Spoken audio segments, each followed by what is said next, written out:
Hey you guys, Mickey here. I hope you're doing well.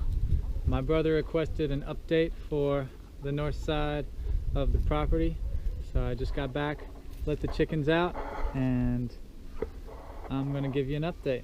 So I also got these all spread out, so I got some broccoli over here, over there, some thinning to do on them. There's 3 plants per pot. Anyway, I got some blocks for a project. I'm going to document it as well, just raising up the bed for the blackberries. So with this walkthrough, I think I'm just going to point out plants. He just really wants to see it. Anyway, so starting over here, we've got Satsuma, Miho, just some flowers, it's lantana and 4 o'clock. Vitex is a good tree. Some Stachytarfida, I know this one, porterweed, that's the other name for it. Bird peppers do well. Aloysia, sweet almond verbena, that's a great plant. And they're gonna just follow us around. They'll be part of this video. So let's keep going. Alright, so the blueberries in pots, this is Climax. There's a sweet olive, which is osmanthus. I can't remember stuff. So you guys, you saw the wilting. So you see the wilting on the sweet almond verbena back there. There's wilting on a little bit on the sweet olive, wilting on the ruellia. This is a plant I didn't bring in. It's pretty weedy. This is bay laurel, and there's actually a plum tree right behind it. I overplant, and some things were just because the plants were so cheap. So the plum tree is coming out. Behind that, though, straight back is a nice white sapote, and that's going to be one for the long term. It got froze real hard, but it'll be back. So there's also a little guava, like a true guava back there, Acidium.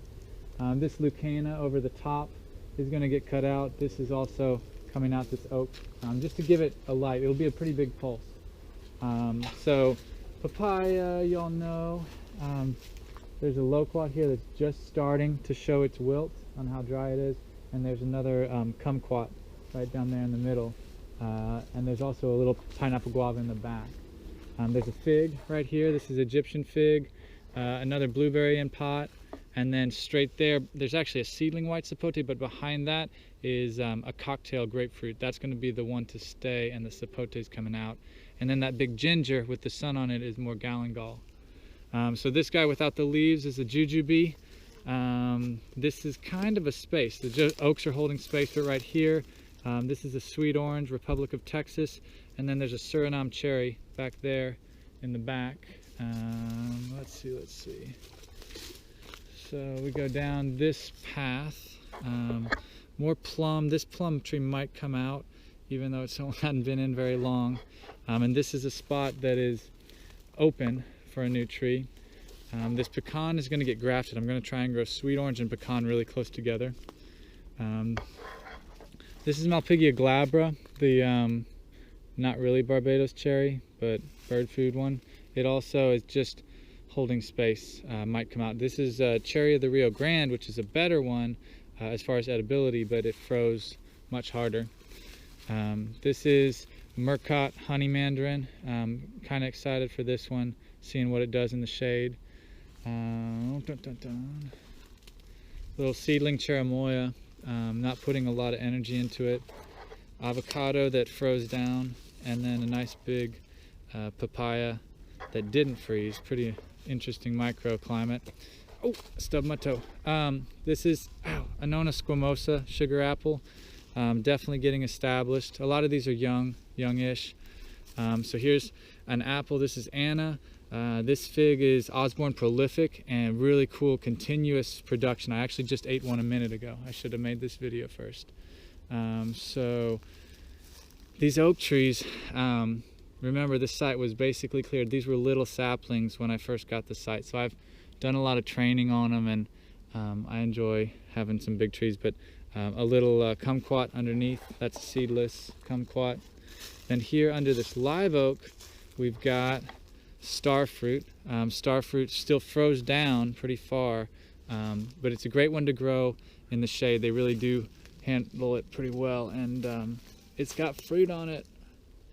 So this is a first. Again, this is probably only 2 or 2 years in the ground.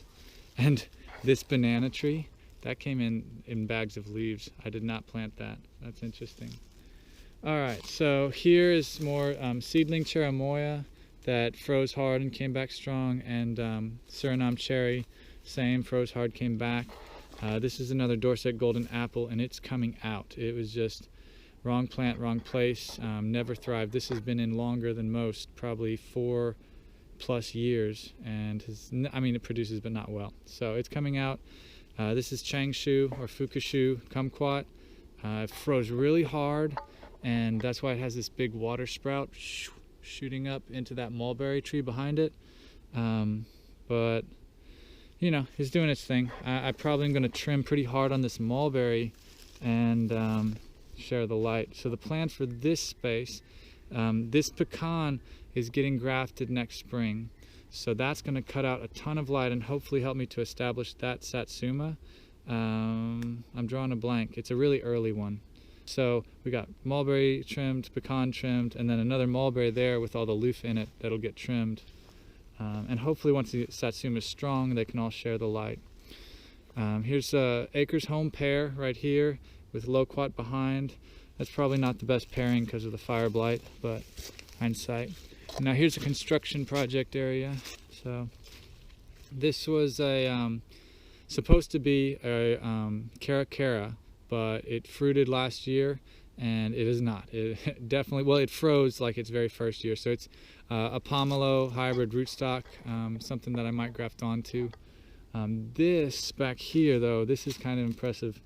This banana is probably 20 feet tall. This, you know, top of that leaf, and just has loved this spot and all the compost that got brought in. It's blocking a camera for me right now, but this right behind, beside it, is a seedling from a hardy avocado called Fantastic. And what's cool about this one, not, you know, it is also probably 15, maybe 12 feet.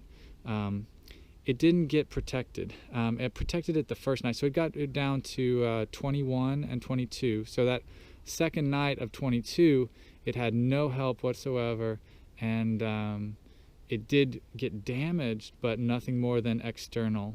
You know, no major bark splitting or anything. So I'm really great hopes for this, and I will be cutting to give it light. And then the other fruit tree here is the Kishu seedless, which is just languishing in the shade. Could be more productive. I might give it the light it needs just by thinning on this elderberry, which is a really impressive. I've never seen an elderberry with a single trunk like this. Maybe I'll have, but look at that, and it's all one tree. And we had fun doing stuff with the elderberries. So anyway, that's this back side and the construction project that needs to get finished soon. More loofah everywhere. All right, so over here we've got, we've got a lemon right there, a mulberry that is coming out. So this one is mulberry grow fast, so coming out to give light to the lemon. And then there's a little pineapple guava right here behind it. Turk's cap, Lucana. A lot of these are just space fillers, you know, Turk's cap, Lucana. Lucana is holding space for the, that's a bloom sweet grapefruit right behind it, this guy down here. And that's going to be the value tree that I want to be, you know, 20 feet tall and 15 feet wide, filling up that space. So I have some cutting to do. Little banana. There's another star fruit up in the top, right in that pyracantha. Another one where I just go in and cut out that pyracantha probably this coming spring, after it makes it through the winter, and then it'll really just explode with fruit. This is acerola, the real Barbados cherry. It's the Malpighia emarginata. And then looking back, see, we're kind of on the same. That was the path we walked. So here, there's, I mean, mainly it's this persimmon. This is Shang. There's a few valuable plants kind of interspersed in this mess, wildness. Some lemon verbena. This is the little pixie mandarin. This was new, just planted this last spring, and had a really tough go this summer. It got hit by the caterpillars and that kind of stuff. And then roses. I like my fragrant roses. You'll find that out. And then we're coming back this way, backside of the Anna apple over there. Pomegranates. I'm actually going to phase out most of the pomegranates out here. Very underproductive. This guy has been in the ground 3 years and the fruit just always rots out. It's not a good plant to grow. Papaya treated like an annual, and that's about it. A nice big blueberry in the pot. It's pretty tall. You guys, we're back to the start. So back over here to our cockroach berry, to the pond. You get to see the shed. You guys haven't seen that. So a lot of cool things to see. Bananas are not productive this year because of the really hard freeze in January, but they will be. And that's about it. So now you've been introduced to the north side of the property. All right, y'all. Peace.